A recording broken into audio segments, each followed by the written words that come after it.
this video, I'll show you how to clear a duplicate payment. If you've mistakenly posted a payment twice, you can follow these steps to clear one of the duplicate payments. Click on Payments and Payments. At the bottom of the screen, you're going to want to fill in the search criteria as follows.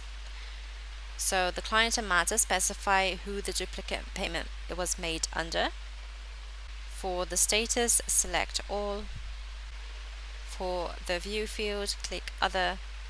And if you have a date range in mind, you can click on More Options and fill in the date range in which the duplicate payment was made. Now if we hit Search, you can see that all our list of payments for the specified client matter will show up for the date range that we've selected.